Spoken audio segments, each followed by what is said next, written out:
tertulis dalam surat Ibrani pasal 9 ayat 14 dan 15 yang menyatakan, terlebih lagi darah Kristus yang melalui Roh yang kekal telah mempersembahkan dirinya sendiri kepada Allah sebagai persembahan yang tidak bercacat, akan menyucikan hati nurani kita dari perbuatan-perbuatan yang sia-sia, supaya kita dapat beribadah kepada Allah yang hidup. Karena itu, Dialah pengantara dari suatu perjanjian yang baru, supaya mereka yang telah terpanggil dapat menerima bagian kekal yang dijanjikan. Sebab sudah ada yang mati untuk menebus pelanggaran-pelanggaran yang telah dilakukan selama perjanjian yang pertama. Berdasarkan ayat-ayat tersebut, kami memberitakan bahwa pengampunan dosa telah berlaku di dalam nama Bapa, Putra, dan Roh Kudus. Syukur kepada Tuhan.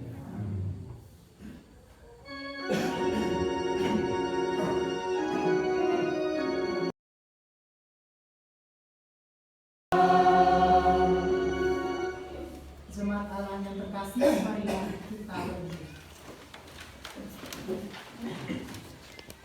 Dengarlah perintah hidup baru sebagai tekad dan komitmen kita untuk hidup lebih baik dari hari ke hari oleh tuntunan Roh Kudus berdasarkan surat 2 Timotius pasal 4 ayat 5 yang menyatakan, namun engkau kuasailah dirimu dalam segala hal, sabarlah menderita, lakukanlah pekerjaan pemberita Injil dan tunaikanlah tugas pelayanan.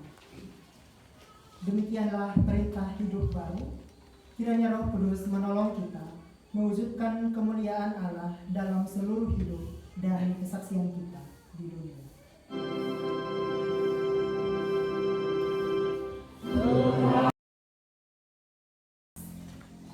Sebelum itu, marilah kita memohon tuntunan dari Roh Kudus. Kita berdoa. Sungguh layak dan sepantasnya ya Allah, kami memuji Engkau pada pagi hari yang indah ini Tuhan, atas besar cinta dan rahmat-Mu di dalam kehidupan kami. Kami masih diperkenankan untuk bersekutu bersama di ruang kebaktian pada pagi hari ini bersama dengan komunitas beriman di GPIB Pos Pelayanan Kalimantan. Bapa yang Maha Kuasa, ini di bahasanya Tuhan kami akan mendengarkan dan kami akan merenungkan akan kebenaran firman Tuhan. Mari urapi di mulut hamba yang hina ini Tuhan, agar setiap apa yang hamba sampaikan itu boleh berasal daripada-Mu ya Allah. Sunyikan setiap suara yang tidak berasal dari Tuhan, dan biarkanlah suara Tuhan saja yang bergema di dalam hati dan kehidupan kami. Berfirmanlah ya Tuhan, sebab kami anak-anak-Mu telah siap untuk mendengarkan kebenaran.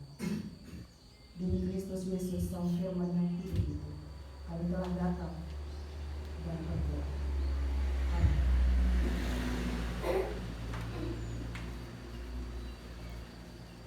Jemaat terkasih Tuhan, mari berdiri untuk mendengar firman Tuhan yang dibacakan dari Alkitab. Haleluya.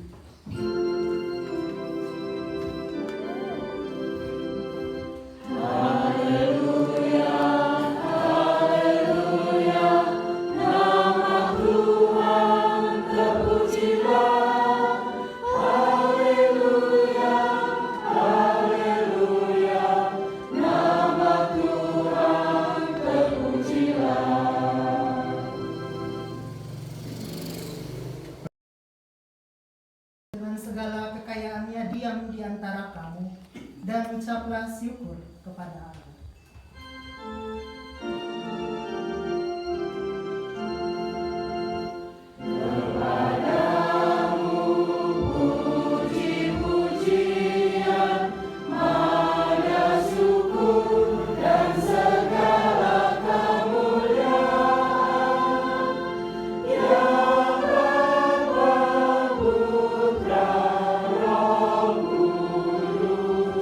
Sampai kekal.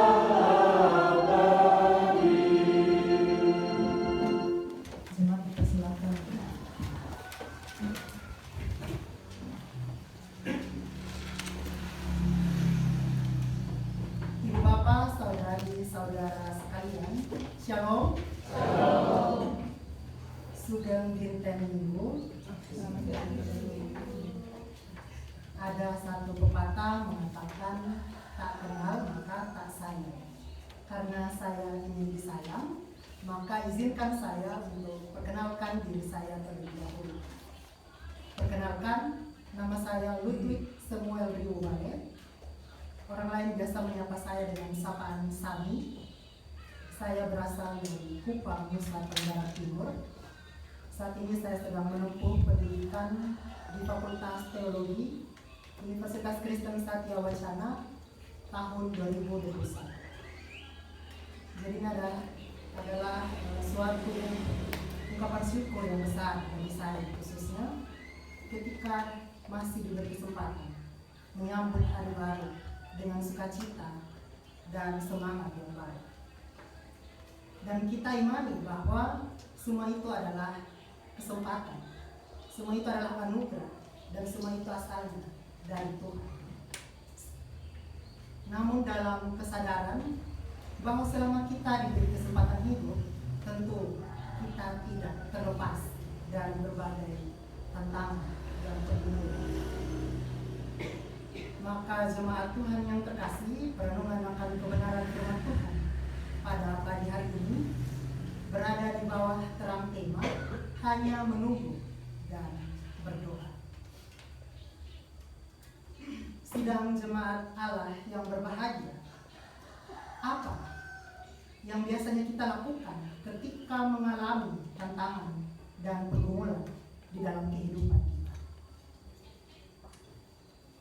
Apakah kita khawatir, menyalahkan Tuhan atas setiap kondisi dan pergumulan yang kita hadapi? Ataukah kita mencari ketenangan di dalam doa dan pengharapan kepada Tuhan?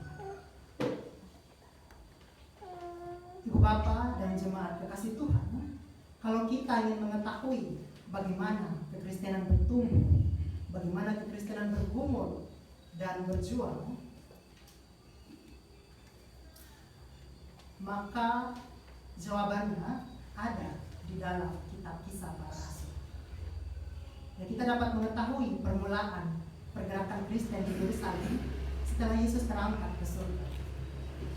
Di dalam kitab Kisah Para Rasul ini juga kita dapat mengerti bagaimana pengikut-pengikut Yesus dipimpin oleh Roh Kudus untuk menyebarkan Injil di Yerusalem, Yudea, Samaria, dan sampai ke ujung dunia. Nah, kenaikan Tuhan Yesus ini merupakan bagian dari rangkaian peringatan Paskah. Nah, pada tradisi bangsa Yahudi masa itu, Hari Raya Paskah dilaksanakan berdasarkan peraturan tentang penyembelihan anak domba, atau nama lainnya adalah Hari Raya Roti Tidak Berani. Nah, 50 hari kemudian barulah mereka merayakan Hari Raya Pentakosta. Jadi jangan salah bahwa orang-orang Yahudi juga mereka merayakan Pentakosta, tetapi pemaknaannya berbeda dengan kita. Nah, bagi orang Yahudi, Pentakosta itu adalah perayaan pengucapan syukur atas hasil panen gandum bagi bangsa Israel. Sedangkan bagi kita sekarang, Pentakosta itu adalah hari raya pencurahan Roh Kudus. Setelah kebangkitan Tuhan Yesus, maka dihitung 40 hari dan Dia naik ke surga. 10 hari kemudian baru kita merayakan Pentakosta. Dalam beberapa hari ke depan kita akan merayakan Pentakosta. Maka jemaat yang terkasih, dalam perikop yang telah kita baca bersama-sama pada pagi hari ini, para murid berada dalam posisi menanti-nanti peristiwa pencurahan Roh Kudus. Lalu apa yang dilakukan oleh para murid dalam masa penantian? Mereka kembali ke Yerusalem dari Bukit Zaitun yang jaraknya hanya seperjalanan sabat jauhnya. Itu ada pada ayatnya yang ke-12. Lalu kembalilah rasul-rasul itu ke Yerusalem dari bukit yang disebut Zaitun. Lalu mereka semua juga bertekun di dalam doa bersama pada ayatnya yang ke-14. Bagi orang-orang Yahudi, hari Sabat adalah hari istirahat dari semua kegiatan. Nah, pada masa bangsa Israel masih di padang gurun, perjalanan yang ditetapkan oleh orang Yahudi yang sudah ditetapkan oleh para rabi, yaitu sekitar 2000 hasta atau 2000 langkah. Jadi pada ayat yang ke-12 mengatakan bahwa jarak yang ditempuh oleh para murid adalah seperjalanan sahabat jauhnya. Ini hendak mengatakan kepada kita bahwa para murid mereka berjalan dari Bukit Zaitun ke Yerusalem sekitar 2000 langkah. Nah, pada ayat yang ke-12 kata kembali ke Yerusalem dalam bahasa Yunani adalah hupostreto. Jadi kata kembali bukan hanya bermakna pulang, tetapi kata ini mengandung arti bahwa rasul-rasul kembali atau berbalik dari sikap terpaku atau terpana menatap ke langit ketika Yesus naik ke surga kepada sebuah kesadaran dan semangat yang baru. Jadi ketika mereka kembali, mereka mengalami perubahan sikap dari terpana menjadi tersadar pada realita dunia yang harus mereka hadapi. Oleh sebab itu kembalinya para rasul ke Yerusalem menjadi sebuah titik perubahan yang sangat penting. Sidang jemaat Allah yang berbahagia, ada beberapa hal penting yang dilakukan oleh para murid dan pengikut-pengikut Yesus dalam menanti peristiwa pencurahan Roh Kudus, yaitu mereka bertekun, sehati, dan berdoa. Bertekun. Orang yang bertekun menggambarkan orang yang mengerjakan suatu pekerjaan atau kegiatan dengan sungguh-sungguh. Sepanjang perjalanan saya datang ke pos pelayanan Banyuwangi, di samping kiri kanan saya itu ada persawahan dan pertanian. Lalu saya tanyakan kepada salah satu majelis, katanya mayoritas jemaat di Kalimang ini adalah berprofesi sebagai petani. Apakah itu benar? Terima kasih untuk responnya. Nah, bayangkan seorang petani yang setiap pagi bangun lebih awal untuk menabur benih, merawat tanaman padi yang dia tanam, dan pada akhirnya saat musim panen tiba, dia memetik hasil yang melimpah sebagai buah dari ketekunannya. Hal ini memperlihatkan kepada kita betapa pentingnya bertekun dalam menghadapi setiap tantangan hidup, di mana hasil yang memuaskan akan diperoleh sebagai buah dari ketekunan dan kerja keras yang dilakukan. Dan itu juga yang dilakukan oleh para murid Yesus dalam masa penantian, yaitu mereka bertekun. Yang kedua adalah sehati. Ya, para rasul mereka menyadari bahwa mereka berasal dari berbagai macam latar belakang yang berbeda. Entah itu perbedaan karakter, perbedaan pekerjaan atau profesi, ekonomi, dan lain sebagainya. Dan namun Alkitab bersaksi bahwa para murid itu sehat. Hal ini mau menunjukkan kepada kita bahwa mereka, para murid, para rasul itu, mereka mampu menanggalkan ego mereka masing-masing dan siap menerima pendapat orang lain. Ketika para murid sepakat untuk sehat, maka mereka siap untuk mengorbankan kepentingannya sendiri untuk membangun kehidupan komunitas bersama. Dan yang ketiga, aspek terakhir yang penting dalam proses penantian rencana Allah ialah berdoa. Ya, doa bukan sekedar perintah Tuhan di beberapa jemaat kasih Tuhan. Doa adalah kebutuhan dasar dari kehidupan manusia. Kita tidak bisa tanpa doa. Mengapa? Ya, karena tanpa doa kita selalu dikuasai oleh kebingungan dan ketidakpastian. Orang boleh sekaya apapun, orang boleh sepintar apapun, orang boleh sehebat apapun, tetapi jika dia tidak berdoa dan hanya mengandalkan dirinya sendiri, maka dia mudah untuk mengalami putus asa dan tidak berpengharapan. Firman Tuhan pada pagi hari ini mengajarkan saudara dan saya bahwa yang pertama, tetaplah bertekun dengan sehati di dalam doa. Pernah suatu hari saya bercerita tentang masalah hidup saya kepada ibu saya, dan hal pertama yang dia sarankan adalah berdoa. Ya mungkin bagi sebagian orang, doa bukanlah jawaban dari masalah. Dan saya pun berpikir demikian pada momen saat itu. Ya doa bukan solusi yang saya butuhkan dari masalah yang sedang saya hadapi. Saya menjadi tidak semangat mendengar saran berdoa. Karena saran berdoa kesannya terlalu simpel dan standar. Namun pada saat ini dan di sini, pada momen ini, saya mau sampaikan, sesungguhnya doa adalah senjata utama dalam menghadapi setiap persoalan. Memang benar, doa tidak melepaskan kita dari masalah, tapi doa memberi kita kekuatan untuk menghadapi berbagai masalah. Doa bukan jalan terakhir, Ibu Bapak, jemaat yang terkasih. Doa harus menjadi yang utama dan yang pertama. Dan menjadi sangat keliru ketika kita baru ingat berdoa hanya pada saat kita butuh. Menjadi sangat keliru kalau kita berdoa setelah usaha lain gagal atau tidak berhasil. Itu sama saja saudara dan saya memperlakukan Tuhan sebagai penjaga gudang. Tempatnya di pojok, dipanggil sesekali kalau memang dibutuhkan. Namun kalau ada sesuatu yang tidak sesuai dengan harapan dan keinginan kita, kita langsung memprotes dan marah kepada Tuhan. Sebelum saudara dan saya menyalahkan Tuhan, kecewa dan marah terhadap kehendak-Nya, maka tanyakan dulu pada dirimu sendiri. Apakah saya sudah memperlakukan Tuhan dengan semestinya di dalam relasi doa?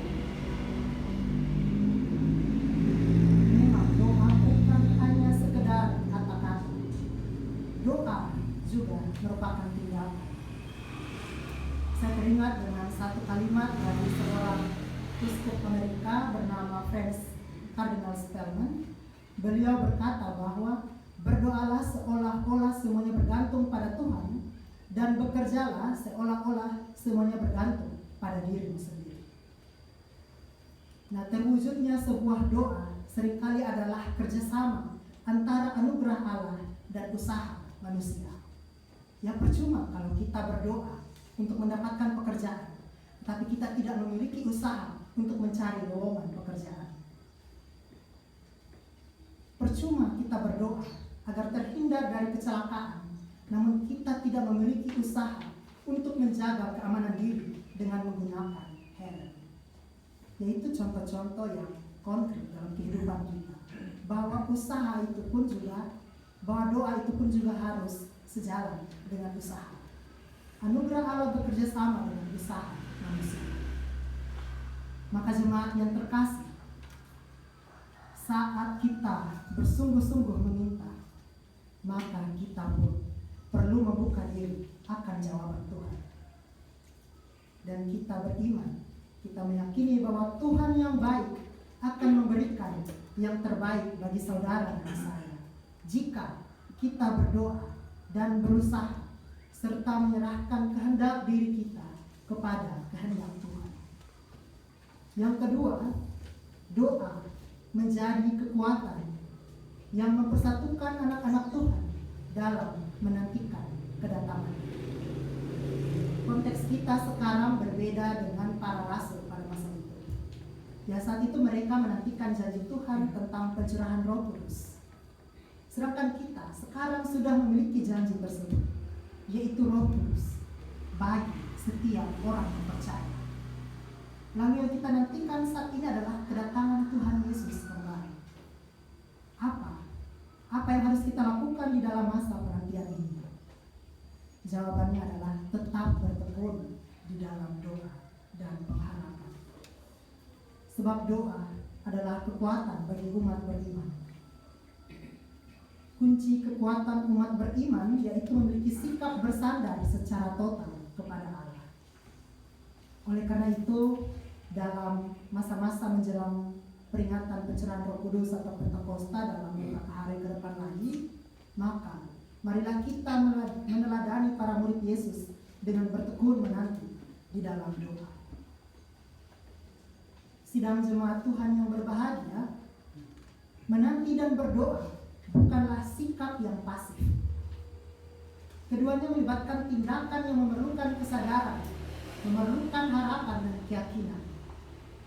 Menanti membutuhkan kesabaran dan ketabahan, sedangkan berdoa membutuhkan interaksi dengan Allah. Maka dengan demikian, menanti dan berdoa, menunggu dan berdoa merupakan sikap aktif yang memungkinkan seseorang untuk bergerak dalam kehidupan. Maka tetaplah menanti dan berdoa dengan penuh keyakinan, karena Tuhan adalah Allah yang setia dan janjinya pasti akan digenapi. Marilah kita bersama-sama menjalani hidup dengan iman yang teguh dan hati yang penuh dengan doa dan pengharapan kepada Tuhan. Tuhan Yesus dan firman-Nya yang agung memberkati setiap kita. Amin. Mari kita masuk dalam saat teduh. Kita merenungkan akan kebenaran firman Tuhan dan kita memohon penyertaan Tuhan untuk memimpin kita di dalam kehidupan kita hari lepas hari.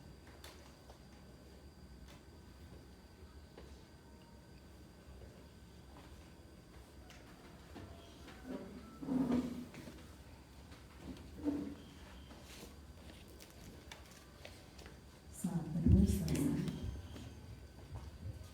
Jawaban jemaat, kita mengirimkan kidung keesaan 318, Yesusku Juru Selamat.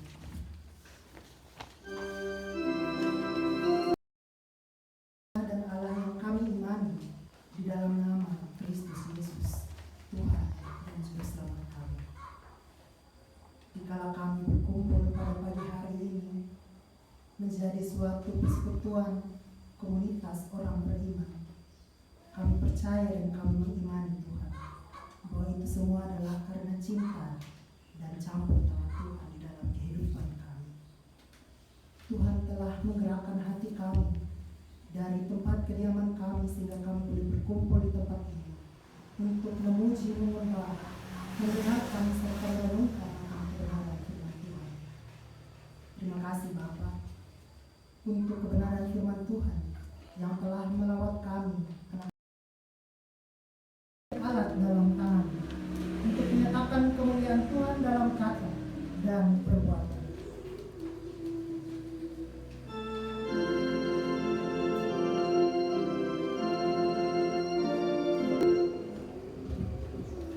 Kini arahkanlah hati dan pikiranmu kepada Tuhan, serta terimalah berkat.